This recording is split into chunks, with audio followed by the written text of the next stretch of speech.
빨리 퇴사하는 법에 대해서 알아보도록 하겠습니다.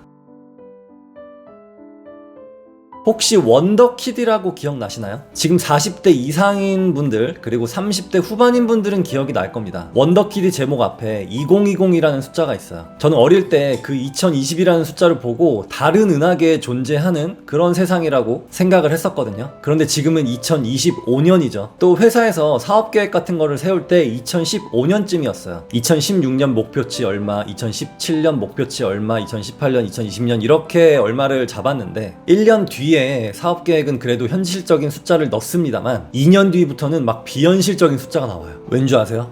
그날이 안 올 것만 같거든요. 그리고 그때가 되면은 다 까먹습니다. 이거 팁이에요. 혹시 여러분들이 사업 계획을 세우고 있다면 2년 뒤의 숫자는 그냥 신경 쓰지 마세요. 당장 내일 날씨도 못 맞추는데 2년 뒤를 예상한다는 건 거의 불가능에 가깝기 때문입니다. 네, 오늘의 주제는 빨리 은퇴를 하고 싶은 분들을 위한 영상입니다. 예전에는 직장인들한테 목표가 뭐예요? 라고 물어본다면 고속 승진해서 최연소 임원 되는 거요? 라고 했지만 이제는 오히려 부장님들이 임원 달기를 꺼려합니다. 차라리 부장으로 오래 남고 싶어하는 분들이 많아졌습니다. 임원 달고 한번 삐끗하면 바로 은퇴이기 때문에 차라리 그러느니 부장으로 끝까지 가자라는 부장님들이 여러분들 주변에 많다는 거 아실 거예요. 요즘 직장인들에게 목표가 뭐냐라고 물어보면 거의 대부분이 퇴사라고 합니다. 아니, 힘들게 입사했는데 목표가 퇴사라고? 이상하죠? 그런데 여러분이 하고 있는 지금 그 직장 생활 있잖아요. 그게 누구에게는 꿈인 거 아세요? 정말 일하고 싶어도 일 못하는 사람들이 얼마나 많은 줄 아시나요? 여러분들 주변에는 직장 동료들이 많이 있고 어울리는 친구들도 직장을 잘 다니고 있기 때문에 체감이 잘 안 되실 수도 있는데요. 몸이 불편하신 분들, 나이 때문에 타의적으로 은퇴하신 분들, 육아 때문에 어쩔 수 없이 쉬고 있는 분들, 또는 개인적인 사정이 있어서 일을 못하고 계신 분들, 취업 준비를 하는데 계속 떨어지는 취준생분들, 이런 분들에게는 여러분들이 다니고 있는 그 직장이란 곳이 너무나 가고 싶은 그런 곳입니다. 주변에서 나 빨리 퇴사할 거야 라고 막 그러는 사람들 치고 자산 있는 사람들 거의 못 봤어요. 새벽 4시 반에 일어나서 드라마 대본을 읽고 글을 쓰고 아파트 시세 트래킹을 하고 책을 보고 또 회의하러 가고 이런 걸 하고 있거든요. 제가 부동산 투자를 하게 된 것도 퇴사를 하기 위해서가 절대 아니었습니다. 어쨌든 퇴사를 조금 일찍 하고 싶은 건 사실일 거예요. 그런데 그분들이 퇴사를 할 때 아무것도 없이 하는 게 아니고 꾸준한 소득이 있는 상태에서의 퇴사를 뜻합니다. 그럼 어느 정도가 되어야 퇴사를 하면 그래도 나름 풍족하게 살 수 있을까요? 만일 3억짜리 전세에 살면서 200만 원의 월세를 받는다면 풍족할까요? 그럴 수도 있지만 전세금이 언제 오를지도 모르는 주거의 불안감이 있죠. 그래서 제가 생각하는 기준은 20억 정도의 자가에 대출 없이 거주하면서 500만 원 정도의 비노동 안정적인 월 소득이 있을 때, 이 정도 되면 퇴사해도 된다고 봅니다. 누구는 너무 어려운데? 라는 생각이 들 수도 있고, 누구는 생각보다 할만한데? 이런 분들이 계실 텐데요. 이 조건이 되려면 첫 번째 단계가 뭐가 되어야 할까요? 네, 바로 20억 정도 되는 아파트를 매수하는 거겠죠. 한 번에 20억짜리 매수는 어려울 수 있어요.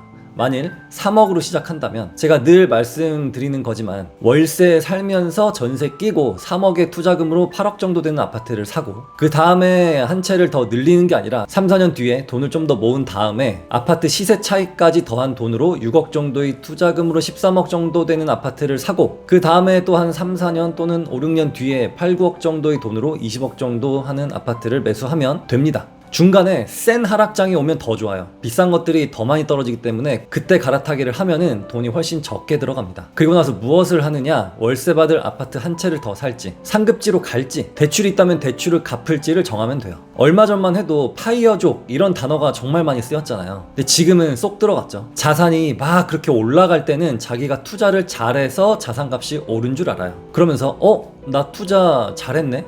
나도 모르던 재능이 있었네? 전업 투자해볼까? 파이어 해볼까? 이런 망상에 사로잡힙니다. 투자를 오래 하려면요, 자만하면 안 돼요. 나의 돈 많은 고등학교 친구 주인공 광수가 가장 두려워했던 것 2가지가 있습니다. 바로 나태해지는 것과 자만하는 것인데요. 건설사 사장인 광수는 특이한 구조의 곡선이 많은 대저택을 짓게 됩니다. 처음 짓는 형태의 구조임에도 불구하고 당연히 잘 되겠지 라고 생각하고 설계를 하고 재료를 발주를 했는데, 막상 공사할 때가 되니까 설계도대로 맞춰지지가 않는 거예요. 그래서 다시 처음부터 설계를 하고 재공사를 하느라 추가적인 비용과 시간을 낭비할 수밖에 없었고, 그 낭비는 바로 자신의 나태함과 자만심에서 비롯된 것이라는 대사가 나옵니다. 이거는 제 경험이기도 한데요, 회사 업무 3, 4년 정도만 지나면 거의 익숙해지고 같은 일의 반복이거든요. 그때쯤에 나는 더 이상 배울 게 없어, 하던 것만 그대로 하면 돼. 이런 착각에 빠져 있을 때 실수를 한 적도 있습니다. 보고서에 중요한 숫자를 완전 다른 숫자로 채워버린 건데요. 큰 회의였는데 정말 창피했던 기억이 있어요. 그래서 혹시 여러분들이 매수한 집값이나 주식이나 이런 것들이 올랐을 때 나 투자 너무 잘해,